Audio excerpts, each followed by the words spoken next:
अस्सलामुअलैकुम। आप सब लोग कैसे हैं? उम्मीद है खैरियत से होंगे, अपने अपने घरों में खुश होंगे, आबाद होंगे। अल्लाह ताला आप सब लोगों को अपने हिफ्ज़ व अमान में रखे।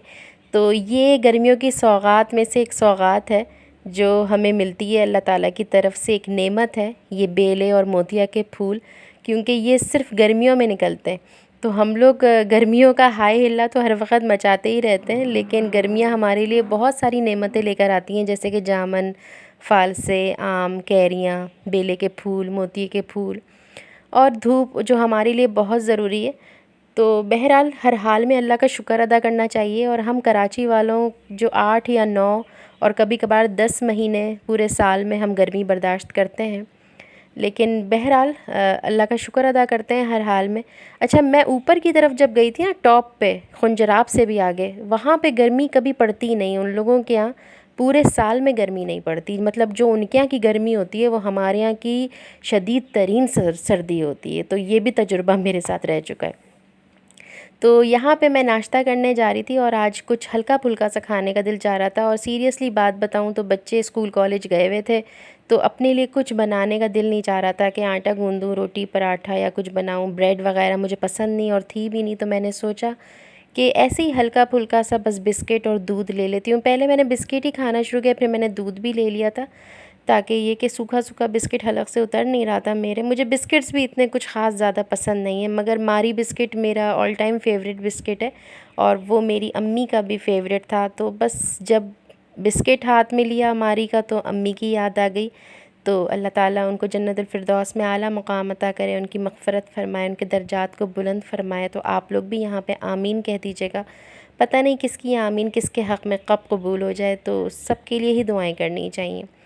तो यहाँ पे जो है वो शाम का टाइम था और मेरे हस्बैंड ने एकदम से एक सरप्राइज़ ट्रीट हमें दी थी। तो वो वापसी में जब अरीशा को पिक करने गए थे ना, तो डंकिन डोनट्स ले आए थे। तो मुझे इतना ज़्यादा पर्सनली पसंद नहीं है, हम दोनों हस्बैंड वाइफ को इतना ज़्यादा डोनट्स के हम शौकीन नहीं हैं, लेकिन मेरे दोनों बच्चे माशाल्लाह डोनट लवर हैं। और हम लोग चाहे साल में एक दफ़ा खाएं या साल में 2 दफ़ा खाएं, डंकिन डोनट्स के ही डोनट्स खाते हैं। इनके बेहतरीन डोनट्स होते हैं। और जो आपको कम लग रहा है ना, वो अरीशा ने उठा लिया था। तो फिर जो है मैंने उसको उसको नहीं मालूम था कि मैं आप लोगों के साथ भी शेयर करने जा रही हूँ। तो अब तो काफ़ी एक्सपेंसिव हो गए हैं। जब हम लोगों ने खाने शुरू किए थे तो ये 60 या 80 रुपीज़ का एक मिलता था, या 60 रुपीज़ का एक मिलता था। अब मेरे ख़्याल में बता तो रहे थे मेरे हस्बैंड, मेरे जहन से निकल गया, अब शायद 250 का एक हो गया है या 200 का एक हो गया है। तो काफ़ी सारी वैरायटी थी। ये लोटस बिस्किट वाला था, ये मुझे पर्सनली इतना अच्छा नहीं लगा बाकी सब के मुकाबले में। तो इस पे लोटस बिस्किट लगा हुआ था और वो ही पूरा छिड़का हुआ था। और बाकी जो थे वो कोई ऑरेंज फ्लेवर के थे, कोई आपने देखा कि मिक्स बंटी फ्लेवर के थे। और जो आपको ये स्टफ़्ड दिखा था ना, जिस पे ये आइसिंग शुगर जो है वह स्प्रिंकल हुई हुई थी, इसके अंदर स्ट्रॉबेरी जैम था। तो बस हम लोगों ने पहले ये ट्रीट उड़ाई और उसके बाद मैं फिर खाना पकाने लग गई। तो आज खाने में क्या पक रहा है भाई, किचन में क्या हो रहा है? तो आज 2 सब्ज़ियां बन रही थी और ये भी गर्मियों की ही सौगात हैं। बेहतरीन लौकी आई हुई है और बेहतरीन करेले आए हुए हैं। तो वैसे तो सारा साल ही मिल जाते हैं, लेकिन इस मौसम में बहुत अच्छे मिलते हैं। तो मैंने इनसे कहा था, अभी मैंने थोड़े दिन पहले ना करेले फ्राई किए थे, तो ऑयल जो है वो काफ़ी सारा बच गया था। तो मैंने कहा आप और करेले ले आइएगा, तो मैं करेले की सब्ज़ी जो होती है ना प्याज टमाटर वाली, वो बना लूँगी। तो ये हस्बैंड मेरे लौकी भी ले आए, तो उन्होंने कहा बस हल्का सा बना देना, तो ये भी खा लूँगी। तो यहाँ पे जो है वो, अच्छा, इन दोनों की रेसिपीज़ ऑलरेडी मेरे यूट्यूब चैनल पे है। इन दोनों की लिंक्स मैं डिस्क्रिप्शन बॉक्स में डाल दूँगी, वहाँ से अगर कोई रेसिपीज़ में इंटरेस्ट हो ना, तो वहाँ से चेक कर ले। अगर मैं यहाँ पूरी पूरी रेसिपी डालती तो ये व्लॉग जो है ना वो कहीं से कहीं पहुँच जाता। वैसे भी सब लोग मुझे कहते हैं छोटे व्लॉग्स बनाया करो, छोटे व्लॉग्स बनाया करो, लेकिन असल में बात क्या है, आपसे बातें करते करते टाइम कहाँ गुजर जाता है मुझे तो पता नहीं चलता। अब अगर आप लोग मेरी बातें सुन सुन के बोर हो जाते हो तो वह बात अलहदा है। तो अभी भी बोर हो गए हों तो बात अलहदा है, लेकिन मैं बातें करने बैठती हूँ तो मुझे पता ही नहीं चलता। मुझे तो लगता है जैसे बातें ख़त्म नहीं होती, वीडियो ख़त्म हो जाती है।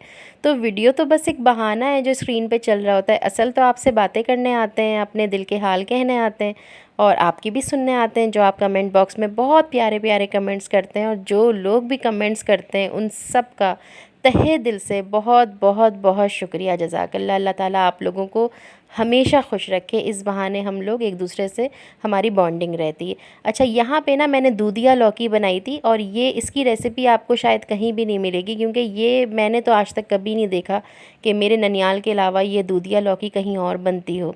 तो बस यहाँ पे हरे धनिए की कसर रह गई थी, तो उसकी जगह मैंने कड़ी पत्ते लगा दिए थे, क्योंकि हरा धनिया मेरे पास अभी अवेलेबल नहीं था। तो बस ये बहुत ज़बरदस्त बनती है। तो बग़ैर टमाटर वग़ैरह के आप इसको ट्राई ज़रूर करिएगा, अगर आपको ये अच्छी लगे। ये दिखने में भले आपको ऐसे ही मालूम हो रही हो, मगर इसका टेस्ट जो है ना वाकई में बहुत ही ज़्यादा डिफरेंट होता है, उन लौकियों से डिफरेंट होता है, क्योंकि ये सब्ज़ियों की अपनी एक ना अपना ही एक जायका होता है। अगर आप इसमें टमाटर और दूसरी चीज़ें डाल दें तो फिर टमाटर और दूसरे जो मसाले हैं वो इन सब्ज़ियों पे हावी हो जाते हैं, और फिर इनकी जो सब्ज़ी का जो अपना टेस्ट है ना वो कहीं दब जाता है। तो मेरे कहने पे आप ये वाली, हाँ, हालांकि हम भी स्पाइसी चीज़ें खाते हैं, लेकिन ये इतनी स्पाइसी नहीं बनती। तो आप इसको ट्राई ज़रूर करिएगा, इन दोनों रेसिपीज़ को। फिर एक नई वीडियो के साथ मिलेंगे, तब तक अपना बहुत ख्याल रखिएगा। अल्लाह हाफ़िज़।